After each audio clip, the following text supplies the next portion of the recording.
2018 paper එකේ real analysis section එකේ දෙවෙනි ගාන question 5. ඒකේ ඒ part එක. ඒක කියනවා f කියලා මෙහෙම ෆන්ක්ෂන් එකක් තියෙනවා r to r. A function එකට පල්ලෙහා තියෙන properties තුන තියෙනවා. එකක් තමයි fx1 ධන x2 සමානයිලු fx1 වතාවක් fx2. මේක for all x1 x2 අයත් වෙන r කියලා කියනවා. ඊට පස්සේ දෙවෙනි property එක තමයි f බිඳුව අසමානයිලු බිඳුවට. ඊපස්සේ තුන්වෙනි property එක කියනවා f is differentiable at x equals 0. x සමාන බිඳුවේදී f කියන ෆන්ක්ෂන් එක differentiable ලු. එතකොට ඒකේ අගය දෙනවා අපිට f dash 0 equals to 1 කියලා. ඊට පස්සේ කියනවා අපිට ඒ ටික දීලා අපි prove කරන්නලු f කියන එක differentiable on r. ඒක මෙන්න මේ condition එක වෙනවා කියලා පෙන්වන්න කියලා අපිට කියනවා. හරි. බලමු මේක කොහොමද කරන්නේ කියලා.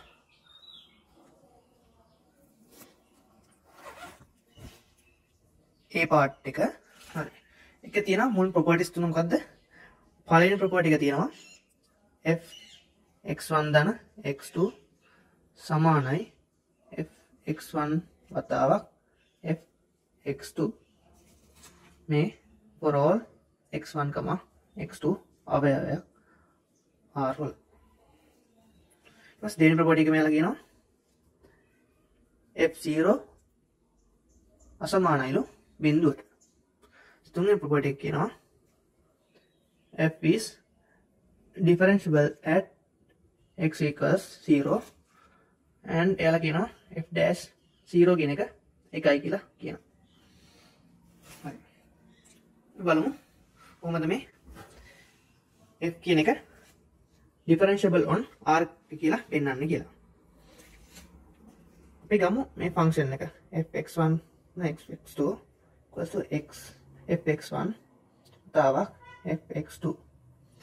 අපි ගමු let x1 x2 equals to 0. මේ x1 x2 ඕනම එකක් ගන්න පුළුවන් නේ. r ගේ ඕනම එකක් ගන්න පුළුවන්. එහෙනම් x1 x2 දෙන්නම බිඳුවට සමාන වෙන්න පුළුවන්. එහෙනම් ඒ දෙන්නම අපි බිඳුවයි කියලා ගමු. x1 x2. එහෙනම් අපිට ගන්න පුළුවන් බිඳුව ධන බිඳුව සමානයි f බිඳුව තාවක් f බිඳුව කියලා. නම් මෙතන ආයෙත් තියෙන්නේ f බිඳුවම තමයි. එතනින් එනවා බිඳුව. මේක පැත්තකට ගෙනල්ලා අපි පොත් සාධකයක් ඉදිරියට ගන්නවා f බිඳුවක් එළියට ගන්නවා. එතකොට f බිඳුව වතාවක් f බිඳුව ඍණ 1 කියලා එන්නේ. 1 සමානයි බිඳුවයි කියලා එනවා. හරි. හරි මෙතනදි වෙනවා එහෙනම් එක්කෝ f බිඳුව සමානයි බිඳුවයි එහෙම නැත්නම් o f බිඳුව සමානයි 1යි. ඔය දෙකෙන් එකක් වෙන්න ඕන. මෙයාලා මේ ප්‍රොපර්ටි එක දීලා තියෙනවා f බිඳුව කියන එක අසමානයි කියලා බිඳුවට. එහෙනම් මේක වෙන්න බෑ. එම නිසා therefore f0 සමානයි f0 equals to 1 කියලා අපිට ගන්න පුළුවන්. හරි. ඊට පස්සේ දැන් මේකත් පාවිච්චි කරා අපි මේකත් පාවිච්චි කරා. ඊට පස්සේ කියනවා f is differentiable at x equals to 0. ඉතින් මෙහෙම එකක් කන්ඩිෂන් එකක් දෙනවා. හරි. එහෙනම් අපි differentiable වෙන එකට ලියමු කොහොමද differentiable වෙන එක ලිමිට් එකත් එක්ක එන්නේ කියලා. මොකක් හරි ෆන්ක්ෂන් එකක් මේ a කියන ෆන්ක්ෂන් a කියන පොයින්ට් එකේදී differentiable නම් අපි ඒක සංකේතවත් කරනවා මෙන්න මේ විදිහට. කියන එක අවයවයක් වෙනවා මේ differentiable function set එකේ. මේ d වලින් පෙන්නන differentiable function set එකේ. okay a කියන පොයින්ට් එකේදී. මෙහෙම දාන්නේ a කියන පොයින්ට් එකේදී. ඔහොම සංකේතවත් කරනවා. දැන් මේ කියනවනේ ගානේ තුන්වෙනි කොටසේදී තුන්වෙනි ප්‍රොපර්ටි එක විදිහට කියනවා f කියන එක differentiable x equals 0. x සමාන 0 මේ බිඳුවේදී differentiable කියලා කියනවා. අපි ගමු ඉස්සෙල්ලා a කියන පොයින්ට් එකේදී f කියන ෆන්ක්ෂන් එක differentiable වුණාම කොහොමද ඩෙෆිනිෂන් එක දාන්නේ කියලා. එතකොට අපි ඩෙෆිනිෂන් එක ලියන්න පුළුවන් f dash a සමාන වෙනවා limits x a ට යද්දී fx ඍණ fa බෙදීම x ඍණ a කියලා. ඔක තමයි ඩිෆරන්ස් a කියන පොයින්ට් එකේ ඩිෆරන්ෂියබල් වුණාම ලියන ඩෙෆිනිෂන් එක. ඔක අපිට මේ විදිහට ලියන්න පුළුවන්. අපිට ලියන්න පුළුවන් x සමානයි a ධන ඩෙල්ටා කියලා ගන්නවා අපි. අරගෙන ඒක එහා පැත්තට ගෙන x වෙන a කියන එක සමාන වෙනවා. ඒතකොට ඩෙල්ටාට ඕක අපි මේ ලිමිට් එකට ආදේශ කරනවා. එතකොට එනවා f dash a සමානයි ලිමිට් මෙතෙන්ද දානවා a දන ඩෙල්ටා කියලා. මොකද x සමානයි a දන ඩෙල්ටානේ. sorry ඊට පස්සේ එන f a බෙදීම x ඍණ a. දැන් x ඍණ a කියන්නේ ඩෙල්ටාට. කෙලින්ම ඩෙල්ටා දැම්ම එක. දැන් මේක තියන්නේ මේ ආදේශන්නේ අපි දැන් මේ ලිමිට් එකට. එහෙනම් x a ට යද්දි ඩෙල්ටාට මොකද වෙන්නේ? ඩෙල්ටා යන්නේ බිඳුවට. එහෙනම් ඩෙල්ටා දානවා බිඳුවට. ඔක තමයි අනිත් ඩෙෆිනිෂන් එක. එතකොට මෙයාලා කියනවා f කියන එක ඩිෆරෙන්ෂියබල් බිඳුවේදී. එහෙනම් f dash බිඳුව අපිට ලියන්න පුළුවන් සමානයි ලිමිට් f බිඳුව ධන ඩෙල්ටා ඍණ f බිඳුව බෙදීම ඩෙල්ටා තව ඩෙල්ටා goes to 0. ඔහොම ලියන්න පුළුවන්. එතකොට මේ f dash බිඳුවේ අගයත් මේ කට්ටිය දීලා තියෙනවා. ඒක සමානයි 1යි කියලා. නම් මේක තවත් සුළු කරමු අපි. මේ මෙතන බිඳුව දන ඩෙල්ටා තියෙන්නේ. එතකොට ඒක අපි කෙලින්ම ඩෙල්ටා කියලා ලියන්න පුළුවන්. ඩෙල්ටා ඍණ f බිඳුව බෙදීම ඩෙල්ටා බිඳුවට යද්දි. හරි. ඕක එනවා. දැන් අපි දැනටමත් දන්නවා f බිඳුව සමානයි 1යි කියලා. ඊට අමතරව දන්නවා f dash බිඳුව එයාලා දීලා තියෙනවා 1යි කියලා. එහෙනම් ඒ නිසා f dash 0 සමානයි limit delta goes to 0. ඒක මුලින්ම දාන්න මතක මට. dash sorry මෙතෙන්ට එන්නේ දැන් 1. මොකද එයා දීලා තියෙනවා 1 කියලා. 1 ඍණ ඩෙල්ටා. ඕක සමානයි වෙනවා. මොකද f dash නේ 1යි. ඕක සමානයි 1. ඕක නම්බර් 1 කියලා අපි දාගමු සමීකරණ අංකය. ඊට පස්සේ අපි ලියමු මේ x කියන පොයින්ට් එකේදී x කියන්නේ ඕනෑම පොයින්ට් එකක් r කියන මේ කුලකේ real numbers කුලකේ for all x අවයවයක් r සඳහා අපි differentiable වෙද්දී අපි ලියමු definition එක. එහෙනම් එන්නේ f dash x සමාන වෙනවා limit අපි අර කලින් එකටම ලියමු. මෙන්න මේ විදිහටම ලියමු. මේ type එකෙම ලියමු. එතකොට එනවා f dash x delta බිඳුවට යද්දී fx ධන delta ඍණ fx බෙදීම delta. ඔක තමයි definition එක. x කියන point එකේදී differentiable නම්. ඒතකොට x කියන්නේ ඕනෑම point එකක් මේකෙදී. real number කුලක ඇතුලේ ඕනෑම point එකක් තමයි මේ x කියන්නේ. හරි. එහෙනම් අපිට ඔකෙන් බලන්න අපිට දාන්න property එක දාලා මේක property එකක් තියෙනවා මේ multiplicative නේ මේ function එක. එහෙනම් අපිට ඒ property එක දාන්න පුළුවන් ඒකට දාලා. limit fx වතාවක් f delta කියලා අපිට ලියන්න පුළුවන් මේක. ඍණ fx බෙදීම delta බිඳුවට යන. මෙතනදි කරේ මම මේ step එකේදී කරේ මම අර property එක දාපු එක. පළවෙනි row ඉලක්කම එකේ තියෙන property එක. හරි. මේකෙදී අපිට පුළුවන් මේ fx එක එළියට ගන්න. මොකද ඒක delta එකක් නැහැ. fx එක එළියට ගත්තා. එහෙනම් අපිට limits f delta ඍණ මෙතන ඉන්නේ එතකොට 1යි. බෙදීම delta බිඳුවට යද්දී. ඔය ප්‍රකාශනය එනවා. අපි දන්නවා number 1 වලින් මේකේ මෙන්න මේක 1යි. මේ ප්‍රකාශනය 1යි කියලා අපි දන්නවා. එහෙනම් ඒක තමයි මේ මෙතනක් තියෙන්නේ. එහෙනම් අපිට ලියන්න පුළුවන් fx තාවක් 1. එහෙනම් අපිට ලියන්න පුළුවන් f dash x සමානයි fx කියලා. මේ x කියන්නේ for all x අවයවයක් r ට. එහෙනම් අපිට ඕනේ අපි දැන් පෙන්නලා ඉවරයි.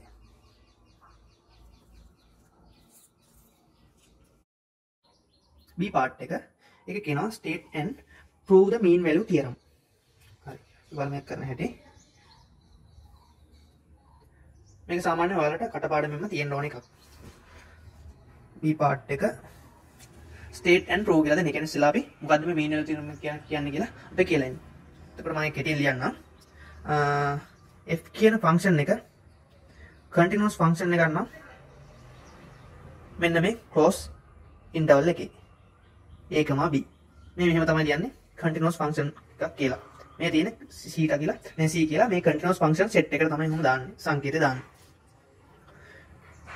හරි. එතකොට f කියන එක නා මෙන්න මේ ab කියන close interval එකේ continuous නම් එක අනිවාර්ය condition එකක් මේ mean value theorem එක දාන්න නම්. and f කියන function එක differentiable වෙන්න ඕනේ මෙන්න මේ ab කියන open interval එක ඇතුලේ. මේක closed interval එක ඇතුලේ, මේක open interval එක ඇතුලේ. මෙහෙම නම් මේ වගේ function එකකට තියෙන්න පුළුවන් there exist θ කියලා point එකක් තියෙන්න පුළුවන්ලු. මෙන්න ab අතර මැද. ab අතර.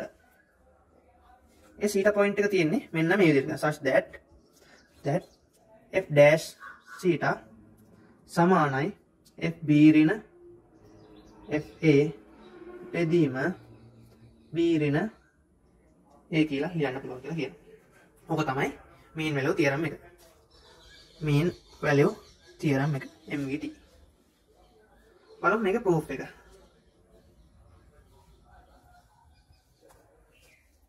මේක proof එකට අපි function එකක් අපි මේකට ගන්නවා මේ proof එක සඳහා. මේ function එක net gx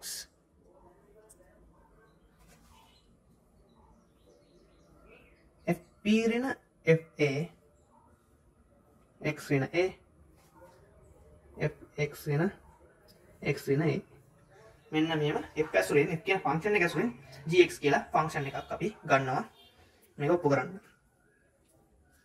එතකොට අපි දන්නවා f කියන එක නා continuous function එකක් මෙන්න මේ ab කියන close interval එකේ and f කියන එක නා differentiable function එකක් ab open interval එක ඇතුලේ. එහෙනම් implies කරනවා ඒක මේ gx කියන function එකක් මේ ab කියන close interval එක ඇතුලේ continuous function එකක් කියලා සහ gx කියන එක නා ab කියන close interval එක open interval එක ඇතුලේ differentiable function එකක් කියලා. දැන් g කියන function එක continuous function එකක් කියලා ab close interval එකේ සහ කෙනෙක් කරන differentiable function එකක් කියලා b open interval එකේ ab කියන open interval. හරි. එහෙනම් අපි මේක කරේ අපි මේක හදන්න යන්නේ මේ Rolle's theorem එක හරහා. මේ proof එක mean value theorem එක proof එක යන්නේ Rolle's theorem එක හරහා. එතකොට Rolle's theorem එක කියන්නේ මොකක් හරි function එකක් මෙන්න මේ විදිහට ab කියන interval එක ඇතුළේ මේ condition දෙක තෘප්ත කරලා තියෙන වෙලාවේදී මේ gb කියන දෙන්න සමාන වුණොත් ga gb ට සමාන වෙලා තියෙද්දි කියන්නේ මේ condition දෙකත් වෙලා ga සමාන gb වුණොත් එහෙම කියන්න පුළුවන්ලු θ කියලා point එකක් තියෙනවා මේ අතර මැද්දේ g dash θ කියන එක න බිඳුව වෙන විදිහට. ඒක සරල අදහස මේකයි. මේ function එකක් තියෙනවා මේ තියෙන interval එක a b අපි ගමු මෙහෙම function එකක් තන්න මේ අගයයි මෙතන අගයයි සමාන වුණා කියලා. මෙතන b කියලා ගන්න එපා. මේ කොහොම function එක ගන්නවද? හරි. මෙහෙම function එකක් තියෙනවා. ඔය function එකේ මෙතනින් මෙහෙම ඉරක් ගෙවුවොත් එහෙම මේ අගයන් දෙක තියෙනවා. මෙතනින් එනවා අපි ගමු එකට a කියලා. මෙතනින් b කියලා. එතකොට මේ අගයන් දෙක සමානයි. මේක අපි ga gb කියලා ගමු. එතකොට බලන්න මේ අතරමැද්දේ තියෙනව නේද මේ මෙතන මේක තුනක් තියෙනවා මේ මම අඳපු විදිහට තියෙනවා මෙන්න මේ විදිහට θ කියලා points. එතකොට මෙතන දාන්නේ there exists θ කියලා. එහෙනම් එකක් හෝ කීපයක් තියෙන්න පුළුවන්. එතකොට ඔක තමයි Rolle's theorem එකේ තියෙන. මෙන්න මේ condition දෙක වෙලා තියෙන වෙලාවට සහ මෙන්න මේක වුණා. ඒ ඉන්ටර්වල් එක ඇතුලේ පොයින්ට්ස් තියෙනවනේ මෙන්න සීටා කියලා මේ වගේ. මෙන්න මේක වෙනවා. හරි. ඕක තමයි මේකට අපි පාවිච්චි කරන්න යන නියමය. මේ මීන් වැලියු තියරම් එක ඔප්පු කරන්න. අපි දැන් ෆන්ක්ෂන් එක ගත්තා gx කියලා. gx ෆන්ක්ෂන් එක ගත්තේ මේ ab අගයන් වලදී අගයන් ආදේශ කරපුවාම එන අගය එකිනෙකට සමාන වෙන විදිහට තමයි ගත්තේ. එතකොට අපි x සමාන a ආදේශ කරමු gx ට. එතකොට ga එනවා. හරි. බලන්න මේකට a ආදේශ කරොත් මේකට මෙතන ga සමානයි. මෙතෙන් a ආදේශ කරපුවාම මෙතන බිංදුව වෙනවා. මේ කැලේ බිංදුව වෙනවා. මෙතන fa රින මෙතන මොකක් කරනව වරද්දලා තියෙනවා. මෙතන ඉන්නේ b රින a. b රින a කියලා තමයි. මෙතෙන් එනවා. එතකොට a කියලා. එතකොට එන්නේ fa අතා b රින a කියලා තමයි a ආදේශ කරපුවාම එන්නේ. අපි දැන් බලමු b ආදේශ කරලා. b ආදේශ කරපුවාම gb සමාන වෙනවා. මෙතනින් b ආදේශ කරපුවාම එන්නේ මොකද්ද?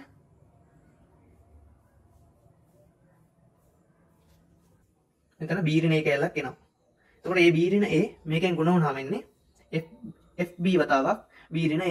මෙතන තියෙනවා ඍණ fb වතාවක් b ඍණ එකක් මෙතන හැදෙනවා. මෙතෙන්ට b කියන එක ආදේශ වුණාම. එහෙනම් ඉතුරු වෙන්නේ ඒකට අරක දෙක කැපිලා ගිහිල්ලා මෙන්න මේක තමයි ඉතුරු වෙන්නේ. වරාණියවත් වුණාම වෙන ඍණ fa වතාවක් b ඍණ a කියන එක ඉතුරු වෙනවා. නම් a වතාවක් b ඍණ a. ඕක තමයි ඉතුරු වෙන්නේ. එහෙනම් මේ අන්න ෆන්ක්ෂන් එක දැන් අර රෝල්ස් තියරම් එකට ඕන විදිහට හැදිලා තියෙනවා. එහෙනම් අපිට දැන් රෝල්ස් තියරම් එක දාන්න පුළුවන්. by Rolle's theorem අපි කියන්න පුළුවන් there exists theta on AB මෙන්න මේ විදිහට such that g dash theta සමාන බිඳුව වෙන විදිහට. මේ ෆන්ක්ෂන් එක අවකලනය කරොත් එimhe gx කියන ෆන්ක්ෂන් එක එතකොට ඒක ලියන්න පුළුවන් අපිට මෙන්න මේ විදිහට. g dash x සමානයි මෙතනින් f මෙතන තියෙන්නේ x ඍණයනේ. එහෙනම් fb ඍණ fa කියන එක එනවා. එන මේ පැත්තේ මෙතන නියතයක් තියෙන්නේ. f dash x වතාවක් b ඍණ a කියන එක එනවා. ඔකට අපි c ට ආදේශ කරොත් එහෙම g dash theta සමානයි fb ඍණ fa ඍණ f theta b ඍණ a.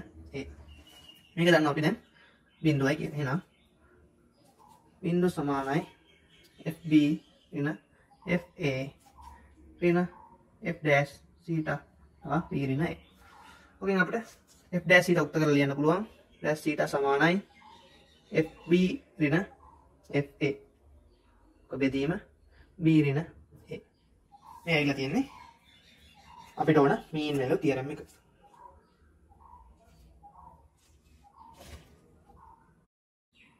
ඒකේ C part එක කියනවා A1 A2 A3 A4 කියලා මෙන්න කොන්ස්ටන්ට්ස් ටිකක් දීලා තියෙනවා.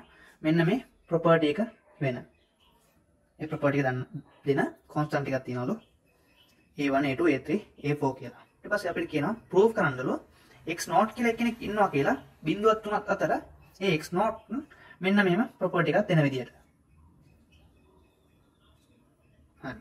එතකොට අපි දැනගන්න ඕනේ මේ වගේ දුන්නාම කලින් තියෙන්නේ මේ මීන් වැලියු තියරම් එක state and prove එනෝ කියලා එක ඔප්පු කරන්න තමයි තිබ්බේ. ඒක ගොඩක් වෙලාවට ඊට පස්සේ ගන්න දෙන්නේ. ඊට පස්සේ හරි ඒකෙම හරි දෙන්නේ මේ මීන් වැලියු තියරම් එක දාන්න මීන් වැලියු තියරම් එකේ යෙදීම. එතකොට ඒ මීන් වැලියු තියරම් එකක් තියෙනවා. තව තියරම් කීපයක් එන්නත් පුළුවන්. හරි. එතකොට අපි බලන්න මීන් වැලියු තියරම් එකේ පද්ධතිය කලින් කිව්වේ මීන් වැලියු තියරම් එකේ සමීකරණයක් වගේ තිබ්බේ අපි f dash theta සමානයි fb ඍණ fa බෙදීම b ඍණ a. ඔකනේ තිබ්බේ. හරි. දැන් මේකේ තියෙන theta කියන එක වෙනකොට x0. එහෙනම් f dash x0 කියන එක. එතකොට ab වෙනකොට තියෙන මෙතන 3යි බිඳුව. එතකොට f3 ඍණ f බිඳුව සමානයි 3 ඍණ බිඳුව. ඔහොම තමයි මීන් වැලියු තියරම් එක එන්නේ. එහෙනම් අපි මෙන්න මේ විදිහේ f කියලා ෆන්ක්ෂන් එකක් හොයන්න ඕනේ. මෙන්න මේ විදිහට ප්‍රොපර්ටි එක දෙන්න. එතකොට මේ ෆන්ක්ෂන් එකට මේ x නෝට් එක ආදේශ කරන්නේ මොකේද? මේ අවකලනය කරපුවා එන පාර්ට් එක තමයි මේ x නෝට් එක ආදේශ කරන්නේ. එහෙනම් මෙන්න මේ පාර්ට් එක මේ කොටස ඇවිල්ලා තියෙන්නේ මෙන්න මේ f කියන ෆන්ක්ෂන් එක අවකලනය කරලා එන කොටසෙන්. එහෙනම් අපිට f කියන ෆන්ක්ෂන් එක අපිට හොයාගන්න පුළුවන් ඒකෙන්. එහෙනම් එකපාරක් අනුකලනය කරලා f කියන ෆන්ක්ෂන් එක අපිට හොයාගන්න පුළුවන්. හරි. එහෙනම් f කියන ෆන්ක්ෂන් එක අපිට ලියන්න පුළුවන් fx සමානයි මෙහෙම a1 x4යි a2 x ඝනය අන a3 x වර්ගය අන a4 x. මෙතන ඕන නියතයක් තියෙනවත් පුළුවන් දාන c වගේ එකක්. එතකොට අවකලන නම් එක අයින් වෙලා යනවා. මෙතන අඩු වුණාම ඒවා කැපිලා යනවා. හරි. බලමු අපි ඒක කොහොමද හදන්නේ කියලා. අපිට f කියන ෆන්ක්ෂන් එක ගන්න පුළුවන් මෙන්න මේ විදිහට.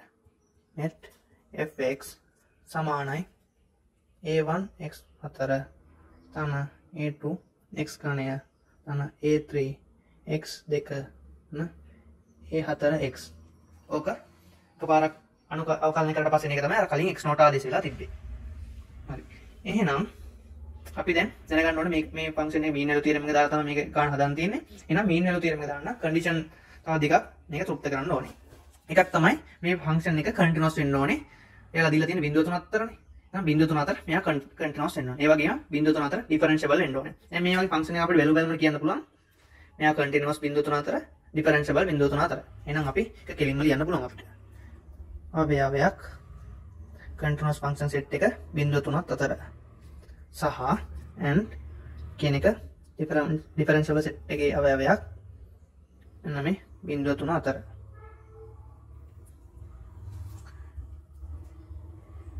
එම නිසා by mean value theorem අපි ගන්න පුළුවන් there exists x naught මෙන්න මේ බිංදුව 3 අතර ඉන්නවා කියලා. එහෙනම් x naught කෙනෙක් ඉන්නවා මෙන්න මේ බිංදුව 3 අතර such that මෙන්න මේ විදිහට මොකද f dash x naught සමානයි f3 ඍණ f බිංදුව බෙදීම 3 ඍණ බිංදුව වෙන විදිහට. දැන් අපි f dash x naught කියන එක ලියන්න පුළුවන් මේක අවකලනය කරලා එන එකට x naught එක ආදේශ කරලා. එහෙනම් ඒක අපිට ලියන්න පුළුවන් 4ක් a1 x naught ඝනය ධන 3ක් a2 x naught වර්ගය ධන 2ක් a3 x naught ධන a4. ඔක සමානයි කියලා අපි ලියන්න පුළුවන් මේ ෆන්ක්ෂන් එකට fx 3 ආදේශ කරලා එන එක. එහෙනම් 3 ආදේශ කරපුවම එන්නේ පළවෙනි එක a1 3 4 වෙනි බලය, ඊට පස්සේ a2 3 3 වෙනි බලය, a3 3 2 a4 3. ඊට පස්සේ මේ බිංදුව ආදේශ කරපුවම මේ ඔක්කොම x පද තියෙනවනේ. එහෙනම් ඔක්කොම ටික බිංදුව වෙලා යනවා. බෙදීම 3 ඍණ බිංදුව. මේ බිංදුව අපව දාන්න ඕනේ 3. ඔක දැන් හැම එකේම 3 තියෙන හින්දා අපිට කපන්න පුළුවන් එකක්. එහෙනම් එකක් කපලා අපිට සුළු කරලා ලියන්න පුළුවන් 27යි a1 තන 9ක් a2 තන 3ක් a3 තන a4 එකට සමානයි කියලා ලියන්න පුළුවන්. එහෙනම් දැන් මේ යන දීලා තියෙන ගානේදී මෙන්න මෙයා බිංදුවට සමානයි කියලා. එහෙනම් මෙයා බිංදුව සමාන කරලා අපි ලියුවේ හැකි.